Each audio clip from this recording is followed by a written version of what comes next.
The night the storm hit Charleston, I opened my door and found her standing on the porch. Emma, a duffel bag in one hand, a rolling suitcase tipped behind her. The street behind her was flooded, a single yellow lamp cutting through the rain. Thunder rolled off the tin roof. She looked at me like she had walked a long way to get here. "Jonah," she said. I had nowhere else to go. I glanced at the brass compass on the hallway table. The needle still pointed north, like every other night. I stepped back. "Come in," I said. "You can stay here. My name is Jonah Whitaker. I am 38 years old, and I'm a preservation architect in Charleston, South Carolina. I run half of Whitaker and Halden, a firm my father started in 1987. I took over his side of it in the spring of 2020, after a stroke he didn't come back from. What we do is restore buildings the city has forgotten. Old brick, old plaster, old bones. I live alone in a 2-story row house on Wagoner Terrace. It was my grandmother's. Pine floors that warp with the seasons. Brass latches on the windows. A porch where the rain sounds different than it sounds anywhere else in town. I had a marriage once. Vanessa Cade and I got married in June of 2017. Divorced in August of 2024. No children. We tried once, early in 2020, and it didn't happen. She left with a line I still carry around. "You're too slow, Jonah. You only have enough in you to hold on to one thing." I didn't argue. I've learned that arguing with someone who is already leaving only makes them leave faster. In the mediation agreement, she waived every future claim to marital property. I thought that chapter was closed. Emma Callahan joined Whitaker and Halden in August of 2023. A young architect out of Savannah, precise on detailed drawings, quiet at meetings. She came in early. She stayed late. She knew the names of every carpenter we hired, and the names of their kids. She remembered the anniversary of my father's death, 2 years running the first year, a cup of black coffee left on my desk without a word.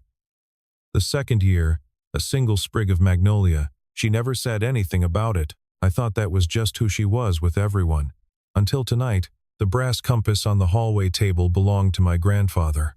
He dropped it in the water off the coast of Normandy in June of 1944, and he fished it back out. There is still a grain of sand caught in the hinge. I keep it on the hallway table, and the needle always points north. My father used to say, "Our job is to build things that still point the right way when someone tries to shake them." Last December, at the company holiday dinner, I told the story of that compass. Emma was sitting 2 seats down. I remember seeing her there. I don't remember how much of the story I told. Work-wise, at the end of January this year, Whitaker and Halden won the biggest contract we had in 10 years, the full restoration of the old Meeting Street Bank, a limestone building from 1854, right in the historic core of Charleston, $32 million. Our main competition on the land under it had been a commercial developer named Everett Thorne. He had tried to buy the parcel 3 times and failed. I figured he had finally moved on. On the personal side, my closest neighbor is Miss Bodine. She is 71. Widowed 8 years, and she brings pecan bread over when she bakes too much of it. Her granddaughter Josie is 6, and she comes to visit on weekends and sits on my porch step naming birds. There is one more thing I only see now with the clarity of hindsight. In February of this year, we had a company dinner at Poogan's porch. Halfway through the meal, I mentioned my grandmother's recipe for shrimp and grits, the salt ratio. The way she simmered the shells for the stock. I said it in passing, over the general noise of the table. Emma was seated at the far end. I did not think anyone had actually caught it. I used to think I lived alone because I wanted to. Steady work. Steady house. Steady early mornings with the hand crank grinder my grandmother left behind. The smell of varnish drifting up from the drafting table in the corner. The bells of Street Michael's 4 blocks away, and the salt off the Cooper River when the wind turned. I thought I was fine. The night Emma stood at my door, though, something in me started to wonder if I hadn't been living alone because I liked it. Maybe I had just been waiting for the right person to arrive at the right hour. The morning after the storm, Emma was up before I was. I came into the kitchen and found her standing over my grandmother's old hand-cranked coffee grinder, turning it over in her hands like it was written in a language she almost knew. I showed her how to load the beans, how to catch the grind in the little wooden drawer at the bottom. She apologized for the noise. I told her nothing about my house is quiet in the morning anyway. She said she would be gone by noon. Her landlord had promised the power would be back on. It wasn't.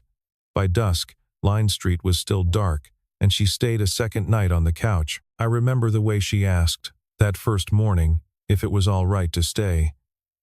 Not as if she was expecting me to say yes, as if she had already decided that if I said no, she would carry her bag out into the wet street without protest and figure it out. There was a self-containment in her I hadn't seen in her before, or maybe I had seen it every day at the office and never named it. She wasn't asking for rescue. She was asking for a room. That afternoon, she stopped in front of the hallway table. She looked at the compass a long moment. "This is the one from your grandfather," she said. "The one you told us about at the holiday dinner. Normandy?" I nodded. I couldn't remember how much I had said that night. She could. She had held on to the whole story for 9 months, while I had let go of half of it inside a week. Later, the wind had knocked the porch planters over, and I found her out there before I had even asked. She was setting each one back upright, turning them so the leaves faced the light. She didn't ask me where they usually went. She just put each one in the exact spot I would have put it. On the evening of the third day, she cooked shrimp and grits. She used the salt ratio my grandmother used. She simmered the shells for stock the way my grandmother did, low and slow, with a strip of lemon peel and a single bay leaf. I sat down and took a bite. I set the fork down. I looked at her.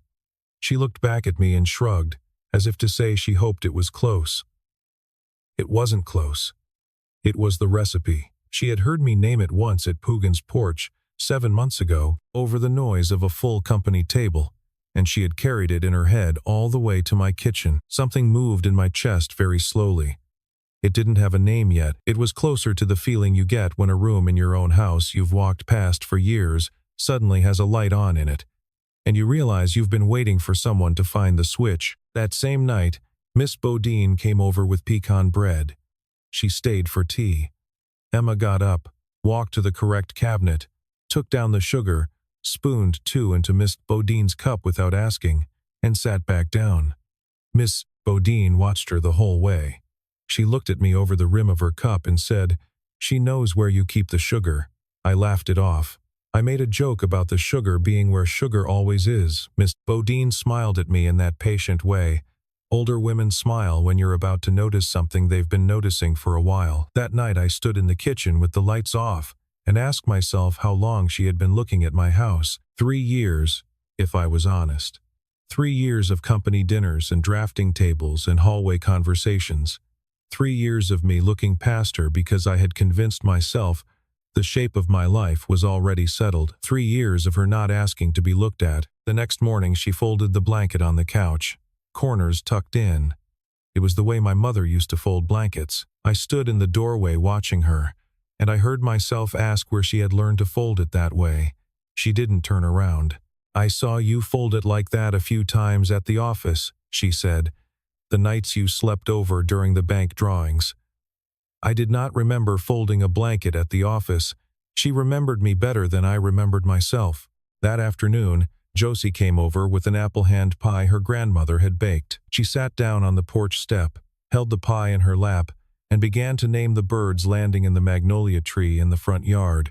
"That one's a mockingbird. That one's a yellow-throated warbler. That one is a Carolina wren." Emma sat down on the step beside her. She didn't say anything. She just listened. I stood in the doorway and watched them, a 6-year-old girl who knew the names of all the birds, and a woman who knew how to sit still and listen to her. Nobody said anything for a long time. It was the most beautiful afternoon I had had in 2 years. Later that evening, Emma and I sat at the kitchen table going over the bank drawings.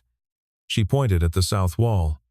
"This corner of the survey doesn't match the county map," she said. "If somebody files a boundary objection, you're looking at a 6-week delay." I had not seen it. Nobody at the firm had seen it. I thanked her. She looked down at the table. She wouldn't meet my eyes. There was a longer look inside her she wasn't letting up to the surface, and I could feel it. That night, I walked past the hallway table on my way up to bed, and I stopped. The compass had been polished.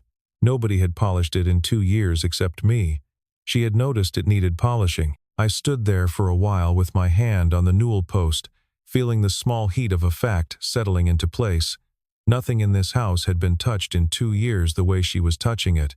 Not the compass, not the porch, not me. There was one small thing I had been ignoring, and by the 4th day I could not ignore it anymore. Emma kept her phone face down. Every time she set it on the table, she flipped it over first. Once, I came into the kitchen and caught her reading an email, wiping her eyes fast with the back of her hand. "The storm has me anxious," she said. That's all. I let it go, and in her duffel bag, I had seen the corner of a tea-colored envelope. She never opened it in front of me, not once. I don't know how to explain what those 4 days felt like without sounding foolish. It was as if my house had been holding its breath for 2 years and had finally exhaled. She was not taking up space. She was filling in the small silences I had not realized. Had been silences: the kettle, the porch, the coffee grinder, the compass. She moved through my rooms like someone who had already walked through them in her head 100 times. There is a kind of familiarity that no one can teach. It only shows up when someone has spent years looking at you when you weren't looking back. I had not been looking back. She had. That 4th night, I lay in bed and thought about the 2 years of the coffee cup on my desk, the magnolia sprig, the company dinner at Poogan's porch, the tables I had sat across from her at without seeing her, and I thought about the envelope in her bag, and the way she wouldn't quite meet my eyes at the drafting table, and the way she had said the storm has me anxious too quickly. Something was underneath all of it, something she hadn't handed me yet, and she was trying to figure out how to. I told myself I would give her the time. I had never been in a hurry, and she had never been the kind of person who ran when she was ready. I didn't know then that time was the one thing we didn't have. Thursday morning, 9:15, the receptionist called upstairs. There was a visitor in the lobby. I came down the stairs, and Vanessa Cade was standing in the middle of our reception hall like she had never left the city. She had a way of standing in a room that made the room seem to accommodate her, as if the light itself was rearranging to fall on her the right way. She had always known how to enter a space. She had never known how to leave one without taking a piece of the doorframe with her. She smiled at me the way she used to smile at difficult clients. "I'm in town for work," she said. "I need to talk to you. Something unfinished." We went across the street to Kudu Coffee. She ordered iced tea and set a folder on the table between us. Her attorney had filed a petition. The row house on Wagoner Terrace, she said, was undivided marital property. She wanted it recognized as such, and attached to the petition was something bigger: a claim on 22% of Whitaker and Halden to be transferred into a holding trust as an equitable settlement. She had waived all future claims in the 2024 mediation. I said so. She smiled. "Mediations can be reopened, Jonah, when new material comes to light. Your firm's valuation jumped when you won the old Meeting Street contract in January. That is a marital period asset that was never fairly valued." She said it like she was reading from a script. She was. It was the thinnest possible pretext, and she knew it, and she was daring me to fight it. I have watched her win rooms full of investors with less. She wasn't here to win a court case. She was here to make me flinch first. Then she leaned across the table. She took the scarf I had left, draped over the back of my chair between 2 fingers, and lifted it toward her face. "You have a strange soap in your house, Jonah," she said. "Someone staying with you?" I didn't answer. She didn't need me to. "Emma Callahan, isn't it?" she said. "A friend of mine in the industry told me she moved to Charleston because of you, 3 years ago. Did you know that?" I kept my face flat, but a thread inside my chest gave a small, hard pull. It's a particular kind of ache, not doubt, exactly, but the beginning of a question you don't want to be asking. Vanessa had always known how to plant a question in a room and walk out and let it grow. I drove home that evening on autopilot. Emma was at the kitchen table with her laptop open. She looked up at me once, and she knew immediately that something had shifted. She didn't ask. She stood up and poured me a glass of water and set it in front of me, and sat back down at the far end of the table. I didn't say anything all night. Neither did she. We ended up on opposite ends of the sofa, listening to the crickets on the back porch. Crust bent a little under the weight of what Vanessa had said. It didn't break, but it bent. Late that night I sat on the bottom stair for a long time and looked at the hallway table. The compass. The needle still pointing north. I looked at it until I could breathe again. Friday morning at 8:12, my phone buzzed. Vanessa. She had attached a screenshot. It was an internal email from our hiring committee, May of 2023, Emma Callahan's application. Under reason for applying, Emma had written, "The opportunity to learn from Jonah Whitaker, whose article on preservation ethics I read and which redirected my career." Underneath, Vanessa had typed, "Does it feel sweet being pre-selected?" It was true. Every word of it was true. Emma had chosen my firm because of me. Vanessa was right about the fact. She was wrong about the frame. This is what Vanessa is good at, and always has been. She doesn't lie. She just dislocates the truth from its context and puts it back in the wrong place. At 10:30, my attorney Reggie Ash called. "I ran down the holding trust she is asking for," he said. "It is called Cade Thorne Intermediary Trust. That is not a euphemism, Jonah. It is directly tied to Everett Thorne Development. This whole petition is a shell. She is not trying to keep the house. She is selling you to Thorne to get him a foothold on the bank parcel." I sat in my truck in the parking lot for a long time after Reggie hung up. The whole thing was an acquisition dressed up in the paperwork of a divorce. Everett Thorne had wanted that land for 6 years and had lost the last bid to us by a margin so thin it made the trade papers. He would not have walked away. He would have found another door. Vanessa was that door. She had probably been that door before the ink on our divorce dried. I sat there and listened to the harbor gulls and let that thought sit until it was as heavy as it needed to be. I drove home. On the way, I opened my messages and I deleted Vanessa's text. I did not delete the fact of what she had said. I deleted the shape she had tried to put around it. If Emma came to my firm because of an article I wrote 3 years ago, how many young architects walk into their careers because of a piece of writing? That isn't stalking. It is admiration. It is a starting point. That is what it was, and I let it be that. What I still didn't know was why she had stayed. Not why she had applied.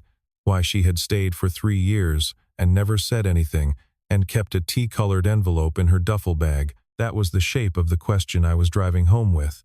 And I knew, somewhere under the ribs, that the answer was already sitting at my kitchen table waiting for me. Friday evening, I came in through the back door, and Emma was sitting at the kitchen table with a cup of coffee in front of her and the envelope on her knee. She looked up when I came in. She set the cup down. She said, "Jonah, I need to tell you something. I should have told you a week ago." I pulled out the chair across from her. Outside on the porch, a cargo horn sounded from the harbor. I could hear the ice in the pitcher shifting in the fridge. The last of the afternoon sun was cutting sideways through the kitchen window, across the papers she had lined up on the table. Vanessa had spent the morning trying to poison my sense of what was true, and now the woman she had tried to poison was about to hand me the actual truth in her own hands. I could feel the difference already. Before Emma said another word, Reggie's voice was still in my head. "She's not trying to keep the house, Jonah. She's selling you." Vanessa had never lied to me, not once in all our years. It was worse than lying. She only ever told me truths that had been bent out of shape. Emma slid the envelope across the table until it sat in the middle between us. She didn't open it yet. She looked at me the way someone looks when they are carrying something too heavy and finally get to set it down. "I need to tell you 2 things, she said, "and I don't know which one is worse." We moved out to the back porch. It was raining again, but softly, no thunder, just a steady tick on the tin overhang. She set the envelope between us on the little wooden table and put her hands in her lap. "The first thing," she said. "In April of 2023, I was working at a commercial firm in Savannah. I hated it. I hated everything I was drawing, and I read your article in Preservation Quarterly, the one about restoration ethics. That piece changed my direction. When I saw Whitaker and Halden was hiring, I applied because of you. That line Vanessa sent you this morning, I wrote it. It is true." She said it flat. No performance. She let it sit in the air. I watched her hands stay still in her lap the way a person's hands stay still when they have rehearsed a sentence for so many months that when they finally say it, the body has nothing left to do. "But that is not the part I have been afraid to tell you," she said. "The part I have been afraid to tell you is that I stayed because of you. Not because of the writing. Because of you. Quietly, for 3 years. I remembered your father's death date because you mentioned it once in a staff meeting in 2023. I remembered the compass because you told the story at the holiday dinner. I remembered the shrimp and grits because you said it at Pugin's porch over the noise of the whole table. I never said any of it to you because if you knew, you would feel like you owed me something back. I did not want that. I wanted you to see me first, and then, if there was anything, to see the rest of it after. I didn't say anything. I could not have if I had wanted to. 3 years of company dinners rearranged themselves in my head all at once, quietly, the way a room rearranges itself when you finally turn on a light in it. She reached for the envelope. The second thing she said, I have a cousin, Jules Callahan. She is a paralegal at the firm that represents Vanessa. 2 weeks ago, on August 16th, Jules was pulling files, and she came across a memorandum of understanding, signed on the 8th of April, between Vanessa Cade and Everett Thorne. The transfer of 22% of Whitaker and Halden into an intermediary trust was in it. 4 months before Vanessa filed for anything. Jules wasn't supposed to say anything, but she told me. I've been carrying it for 2 weeks. She looked down at her hands. I couldn't tell you at the office. I was afraid you would think I was using what I felt for you as a way to prove I was loyal. I did not want it to be that. When the storm hit my building, Jules texted to say Vanessa had flown to Miami for 2 days. It was the only night I could come here without her hearing about it. My apartment being flooded was true. That I have loved you for 3 years was true. That I had to bring you this envelope was true. 3 true things came through the same door tonight, Jonah. I did not know how to bring one without bringing all 3. She opened the envelope and slid the papers across to me. 4 pages, signatures, a date, a diagram of the share transfer. It was the whole scheme laid flat on my back porch table. I sat for a long time and looked at it. The rain kept ticking on the tin overhang. Somewhere in the yard behind the fence, a frog started up. I stood, walked into the front hall, and picked up the compass off the table. I brought it back out to the porch and set it down between us on top of the papers. You could have told me at the office, I said softly. She looked at me. I wanted you to know I chose your side first, she said. Not in exchange for anything. Before anything, I looked down at the needle. It was still pointing north. I sat there feeling the small, cool weight of the brass against the wood, and I thought about my father's line, build things that still point the right way when someone tries to shake them. Vanessa had spent the morning shaking. Emma had spent the evening not moving. That was the whole difference between them, laid out in the space of 1 day. I thought about Vanessa that morning, spending an hour of my life pulling truths out of their frames and putting them back sideways. And then I thought about Emma tonight, letting 3 truths walk through the same door at the same time, none of them bent, none of them hidden behind the other 2. There is a kind of honesty that doesn't need a witness. What she had just done was that kind. I picked up the envelope. I took out my phone. I called Reggie. It was 10:15 at night. We have a memorandum of understanding from April, I said. Signed. I need you at my kitchen table first thing tomorrow morning. I hung up. I looked at Emma across the table. Her hands were still folded in her lap. Thank you, I said, for not waiting another night. She didn't cry. She didn't smile. She just nodded once. And I understood then that whatever she wasn't a person who performed her feelings. She was a person who arrived at your door with them and let them sit on the table and waited for you to pick them up if you wanted to. I had wanted to. I did. Some nights you know someone has walked a long way to arrive at your door. That night I knew she had been walking for 3 years. The first 2 weeks of September, Reggie and I built the countersuit. The memorandum from April had been signed 4.5 months before Vanessa filed her petition in September. That timeline, on its own, was the entire case. Reggie explained it to me at the kitchen table while Emma poured coffee. We don't have to introduce your copy, he said. We serve a subpoena on Vanessa's firm and let them produce the original in discovery. The document exists on its own. Your source stays out of it. I nodded. I understood what he was doing. He was protecting Jules Callahan without ever saying her name. We filed the countersuit on the 12th. It cited collusion and breach of the good faith clause from the 2024 mediation. On the 19th, Vanessa withdrew her petition. She could see that discovery would open the memorandum to the court, to the SEC, and to any reporter who read the real estate pages. On the 20th, Everett Thorne withdrew from every bid connected to the bank parcel. The old Meeting Street project kept moving forward, the way it had been meant to. I signed the amended contract in Reggie's office on a Tuesday afternoon and walked out into a plain, ordinary Charleston sun that had no idea what it had almost cost me. I stood on the sidewalk for a minute and let the ordinariness of the light land on me. I had spent 2 years bracing for the next thing Vanessa would take from me, and none of it had actually come. What came instead was Emma. On September 24th, the crews finished the electrical work on Line Street. Emma packed up. She didn't say much. She stopped in the front hall on her way out, set the spare key I had given her on the hallway table beside the compass, looked at me once, and left. The needle still pointed north. On the 28th, we met at Biddy and Beau's for coffee after work. It was our first coffee that wasn't in my kitchen or hers. It wasn't a date. We didn't call it one. "I am not going to rush this," she said, over the top of her cup. "I am not going to wait for you too," I said. She smiled a small, careful smile. We understood each other in that middle place. On October 17th, her porch light burned out. I went over to change it. She made cornbread. Miss Bodine called while I was there to ask when we were coming over for dinner. She hadn't asked us as a pair before. Now she was asking us as a pair. On November 2nd, Emma handed me a small ceramic bird. It was in the same style as the 3 ceramic birds my grandmother used to keep on the kitchen windowsill. Same glaze, same size. I hadn't told her about those birds. I did not ask her how she knew. I knew she had been paying attention. 6 months after the storm, in early March, we started spending weekends on Sullivan's Island. There was a small chapel out there, Old Grace Chapel, built in 1902 that needed roof work and a new bell tower frame. Emma and I drew it together. She still kept her apartment. I still kept the row house on Waggoner Terrace. Neither of us was in a hurry. My father used to say that good things get built at a slow tempo. I had never really believed him until then. Closer to 8 months out, on April 17th, we ran into Miss Bodine and Josie at the farmer's market on Meeting Street. Josie ran up with both hands full of strawberries.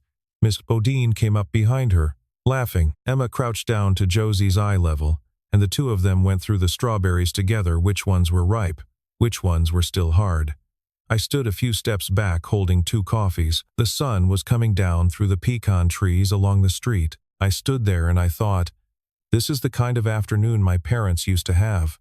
I had spent 2 years assuming I would never have one of my own. And here it was, at a folding table in the middle of a Saturday, with a woman I loved crouched over a basket of strawberries with a 6-year-old. A year after the storm, on the 4th of September of 2027, we cut the ribbon on the old Meeting Street bank. The mayor of Charleston spoke. Halden stood on my right. Emma stood on my left. She stood straight and quiet, hands folded in front of her, looking up at the building my father and I had spent 10 years waiting to touch. The limestone was pale in the afternoon sun. The wind coming off the harbor smelled of salt and hot pavement. Everything my father had told me about slow work was standing there in stone. After the ceremony, we walked down toward the wharf together. I took the brass compass out of my jacket pocket. I held it out to her. "My grandfather dropped this in the water at Normandy," I said. "He fished it back out. It has not lost its bearing on North since. Neither have you. You showed up at my door in a storm, and you did not lean off course." She took the compass out of my hand and held it in her palm. She didn't say anything. She didn't have to. She understood the language of things that are handed over. I thought about Vanessa on the walk back, about her one line, "You only have enough in you to hold on to one thing." Maybe she was right. Maybe I do only have enough for one, but I had learned to be careful about what one thing I chose. That was the lesson, not that I could hold more, that I could choose better. That evening, back at Waggoner Terrace, we sat on the front porch with mugs in our hands and watched the light go out of the sky over the roofs of the neighborhood.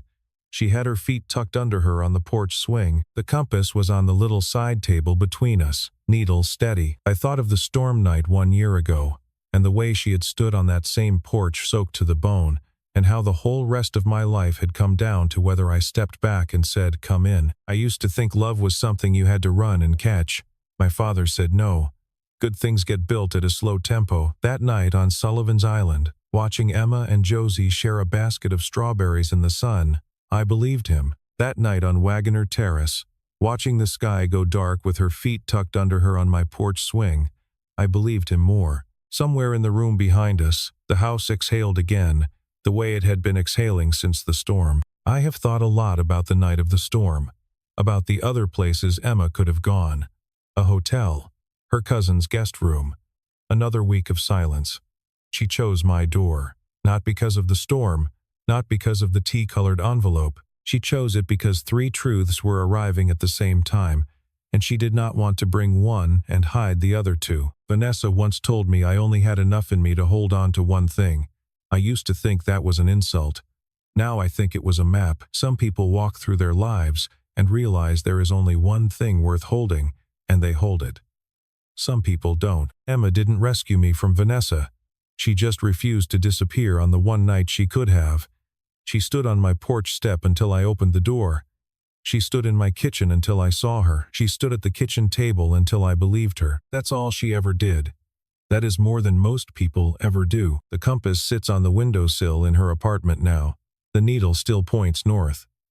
There are objects in this world that do not lose their bearing when you shake them. There are people like that too. 2 questions before you go. If that had been your door, on that night, would you have opened it knowing that opening the door meant letting a whole story in, and in your life, who has been quietly pointing north for years while you were looking past them? If any of this landed with you, leave the word north in the comments. So I know you have someone like that too. Hit the like button if you still believe in slow-built love. Subscribe for the next story, because every week there is another door about to open in another storm.